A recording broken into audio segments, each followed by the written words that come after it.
Comment est-ce qu'on pitch? Comment est-ce qu'on est convaincant, même à distance? Voilà 3 choses que tout le monde devrait faire, mais que personne ne fait.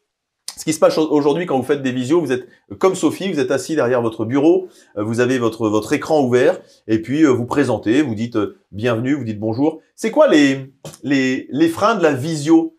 Ça nous vient depuis le Covid, hein, qu'on fait de la visio, que c'est devenu, que c'est entré dans nos vies.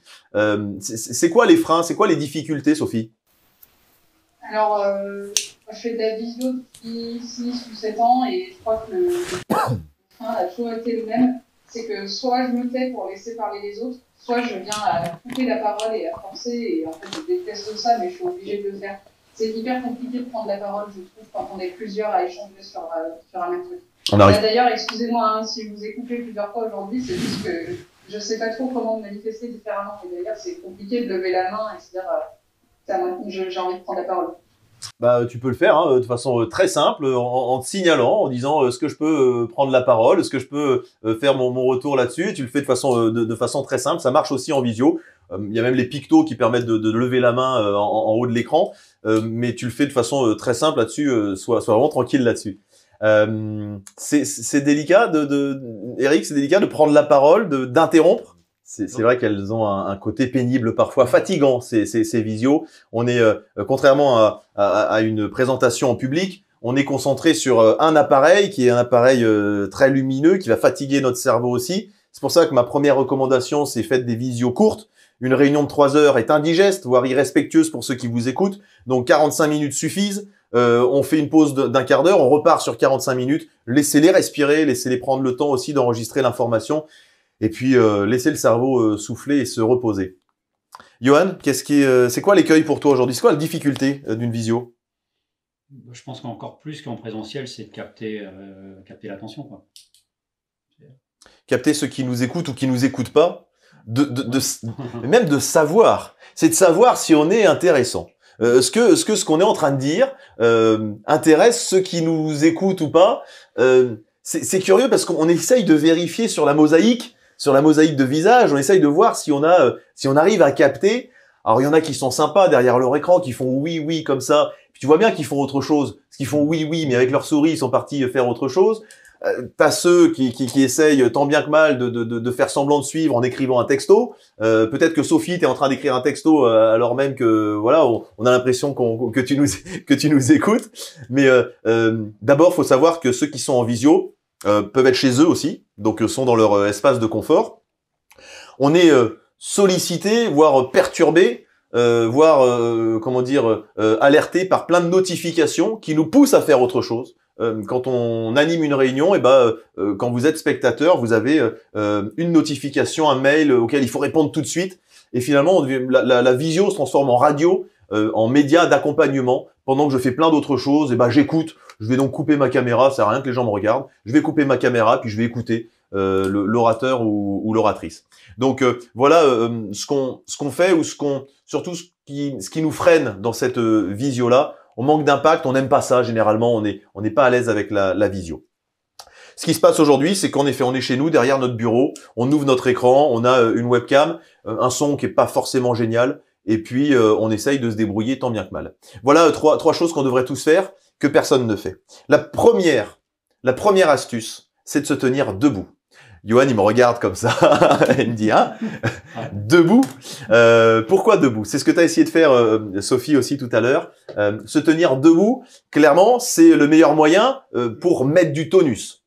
Pourquoi? Parce que les visios, en plus d'être pénibles et fatigantes, on a en face de nous des personnes qui manquent de tonus, parce qu'elles sont dans leur confort. Elles ont leurs mains posées sur le bureau, elles sont assises, et donc dans une situation très confortable, et on va mettre moins de tonus. On va dire bonjour, bienvenue dans cette réunion, et on a un langage tout à fait conversationnel, et on ne fait pas l'effort de toucher notre auditoire, de concerner notre auditoire, et en tout cas de l'impacter. Donc l'idée, c'est d'afficher de la confiance en se mettant debout et en faisant l'effort. Même pour une réunion de 3 heures avec deux pauses de 15 minutes, même pendant une réunion de 3 heures, tu peux tenir debout. Tu vois, toute cette journée, moi je la passe debout aussi. Je gaine en même temps, donc pour ceux qui ont besoin de perdre un peu de poids, ça marche très bien. Tu peux faire une animation d'une journée entière et puis ça te permet de gainer, voire de perdre quelques grammes. Et c'est bien parce que Eric est sympa et bienveillant parce qu'il regarde mon ventre en même temps. Donc oui, je gagne. Donc je voyais l'astuce bureau, chaise, ordi. Vous voyez aussi sur l'image ce qui est proposé. Ça existe de plus en plus. C'est vendu sur beaucoup de plateformes. C'est ces bureaux escamotables en treillis qui vous permettent d'être debout. Pourquoi être debout et pourquoi on utilise ces objets-là? Parce que c'est ça qui va vous permettre d'impacter votre public. Clairement, si je fais une prise de parole debout, mon ordi est toujours posé sur mon bureau, mais je vais finalement la caméra va filmer mes narines. Et depuis le Covid, on n'a jamais filmé autant de narines, donc ça peut être pas très agréable pour ceux qui regardent. Mon conseil, c'est de prendre une chaise, de la poser sur le bureau et sur la chaise de poser votre ordi. Alors je vais vous le faire. Ça se passe comme ça. Vous prenez une chaise de façon très simple, c'est pas très vidéo génique, mais en tout cas c'est un moyen et un outil vraiment pratique. Voilà.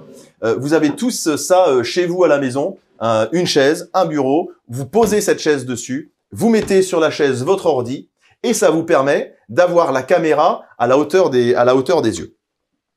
Je vous expliquerai juste après pourquoi est-ce que c'est important d'avoir cette caméra à la hauteur des yeux.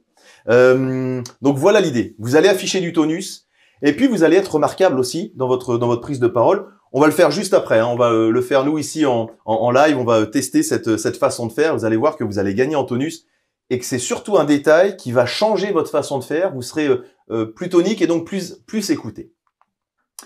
Regardez votre caméra. Alors regardez sa caméra. Je vous explique, quand on est en présentiel, on regarde son public, on regarde son auditoire. Ça nous permet de savoir si on arrive à le capter ou pas.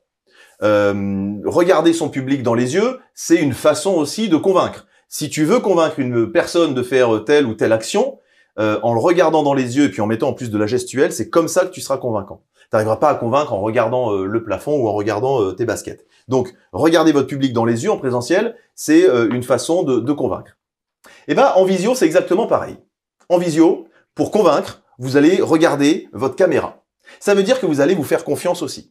Vous allez oublier la mosaïque et essayer de chercher des regards qui vous disent « Ok, c'est bon, je te suis ». Vous allez regarder cette caméra, l'œil de votre webcam, cette petite lumière verte ou rouge, et c'est ça qui va faire que vous allez toucher votre auditoire.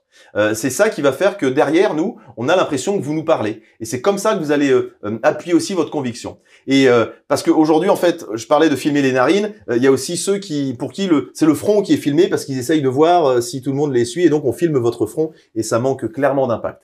Il y a quand même des fois la difficulté de lire une présentation. Alors, et un PowerPoint, en fait. Lire une présentation et un PowerPoint. Parce que tu as un PowerPoint qui s'affiche. Ouais, c'est ça. Et donc, tu lis le PowerPoint. D'ailleurs, c'est quasiment souvent comme ça qu'on parle. Le conseil que je donne, en effet, tu vas lire, on va dire, tu vas dire ton PowerPoint. Reste en contact avec ceux qui te regardent. J'essaye de regarder Sophie au maximum dans la caméra. Et sers-toi de ton PowerPoint comme un rétroviseur. Tu vas jongler entre le PowerPoint, tu vas regarder aussi si tout le monde est connecté, mais sers-toi comme des rétros, comme quand tu es en voiture et que tu regardes dans les rétros. Donc reste pas complètement focalisé dessus, tu vois le PowerPoint. L'idée, c'est qu'il y ait un minimum de choses écrites pour pouvoir vraiment transmettre à l'oral. Et tu regardes, c'est une petite habitude à prendre, c'est une technique d'animateur télé. Ils regardent les caméras qui sont autour d'eux et regardez votre webcam. En 5 minutes, vous allez réussir à regarder cette caméra. C'est un peu perturbant au début, mais vous allez voir que vous allez pouvoir vite vous y faire et vite avoir cette habitude. Ça demande de se faire confiance. Je rappelle, on se tient debout, on regarde sa caméra, donc on se fait vraiment confiance. L'idée, c'est d'être aussi dans l'interaction. Animer une réunion en visio, c'est partager aussi avec les autres, leur poser des questions. Qui ici, vous levez la main, voilà, vous pouvez vraiment les interagir avec eux. Faites-les vivre, vous animez cette réunion. Et finalement, on quitte ce costume d'oratrice, d'orateur, on devient des animateurs ou des présentateurs de nos réunions. Et puis, votre atout conviction, comme en présentiel, l'idée, c'est de pouvoir parler avec les mains. Le problème, c'est que quand on veut convaincre, on parle avec les mains, et là, il va falloir lever légèrement votre gestuelle pour que de temps en temps, on voit vos mains qui passent devant la caméra et on va constater que vous essayez de nous convaincre, que vous faites de votre mieux en tout cas pour nous convaincre avec les mains. Donc vous levez légèrement votre gestuelle. Vous avez compris, on utilise les mêmes techniques qu'en présentiel. Vous allez rendre vos prises de parole en visio bien plus impactantes, bien plus captivantes. Tout ça en étant debout, en regardant votre caméra et en parlant avec les mains. Ok ?